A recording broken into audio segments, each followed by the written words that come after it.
En su último informe, el más reciente, Moody's Investor Service señala que México, Chile y Brasil, tres de las principales economías de América Latina, muestran una recuperación del consumo.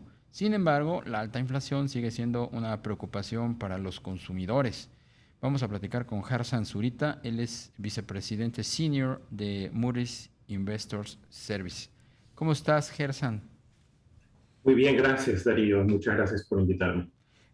No, gracias a ti por atender a nuestra llamada, Gersan.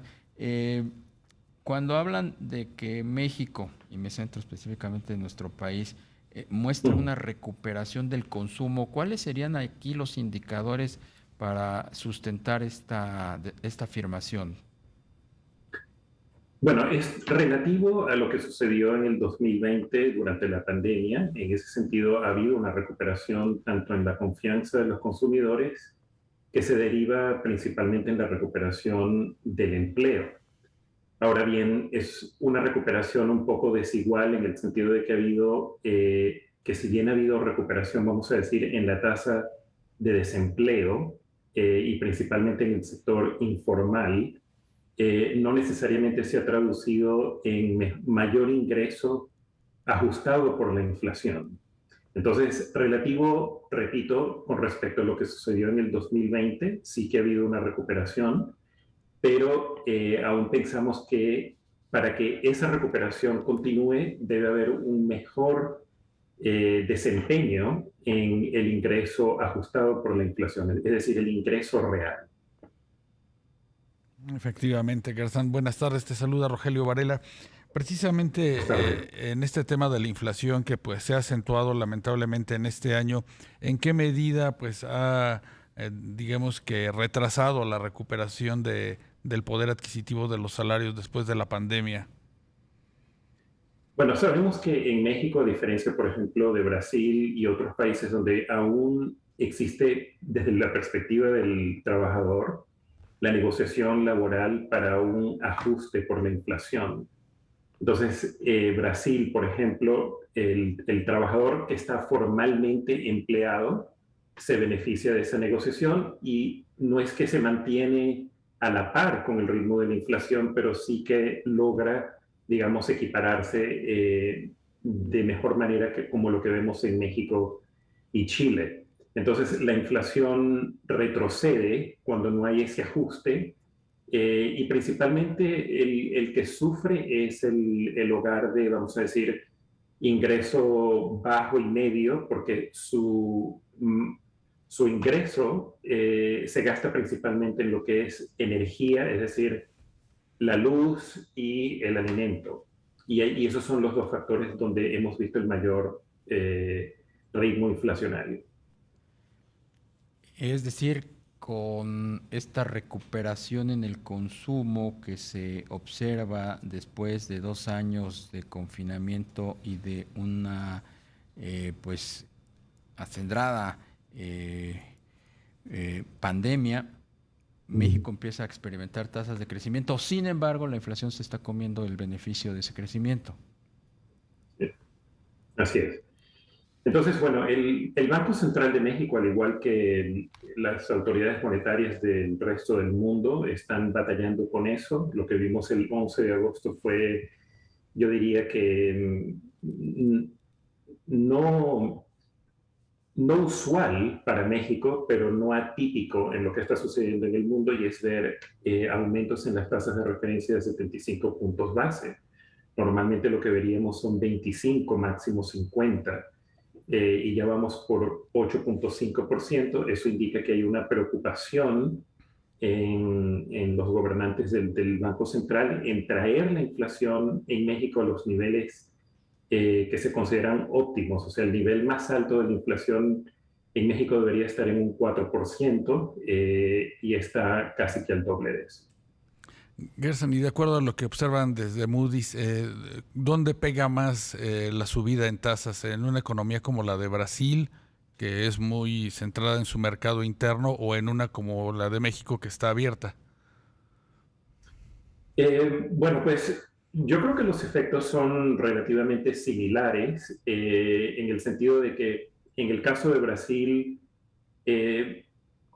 Lo que se va a tardar más o lo que se afecta más es, desde el punto de vista de los hogares, es la demanda por vivienda. Ya ahí vemos que ha habido una congelación, tal vez no una congelación, pero ha habido, digamos, una caída en la demanda de las viviendas, pero en todos los lugares lo que sí podemos observar es una caída en la inversión financiada con deuda, porque evidentemente es mucho más costosa. Ahora, durante el 2020-2021 fue un momento sin precedentes en la región para que las empresas se endeudaran y realizaran inversión financiada con la deuda, porque estábamos viviendo en una coyuntura de tasas mínimas históricas, pero eso ha cambiado dramáticamente en los últimos 9 meses. Entonces, pero es común, digamos, que tanto en Brasil como México, Chile, se vea un enfriamiento en la inversión. Justamente el presidente Andrés Manuel López Obrador festejaba en la mañana este incremento en la inversión extranjera directa y se refería a México como un centro pues beneficiado, atractivo, con una pues ventaja comparativa y competitiva respecto a otros países. ¿Tú coincides con esa visión del presidente? Puede que haya habido un aumento en la inversión extranjera directa últimamente, pero cuestionamos, dada la integración de México con el resto de Norteamérica económicamente hablando, que la inversión extranjera directa en México no sea todavía mucho más de lo que debería ser. El país donde existe la mayor inversión es Brasil, que suele estar entre 80.000 y 100.000 millones de dólares por año, excluyendo evidentemente periodos de crisis como fue el periodo de la pandemia, pero suele estar en aproximadamente el 4% del Producto Interno Bruto. En México es la mitad de eso y pues debería ser mucho más.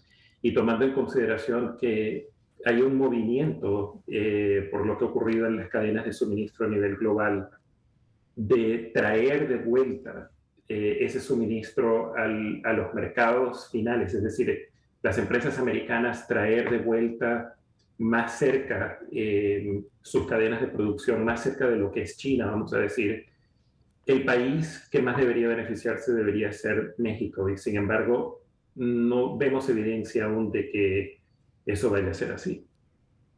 Claro.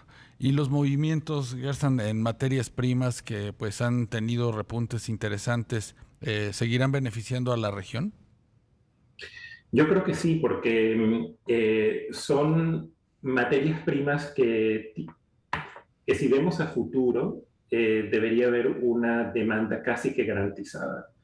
Por el lado, por ejemplo, de los metales como son el cobre, también el mineral de hierro, debería haber pues una demanda consistente hacia el futuro. El litio, donde México también debería beneficiarse, pues eso va a continuar. Lo que debemos ver es cómo se va a manejar todo eso, si se va a hacer, digamos, un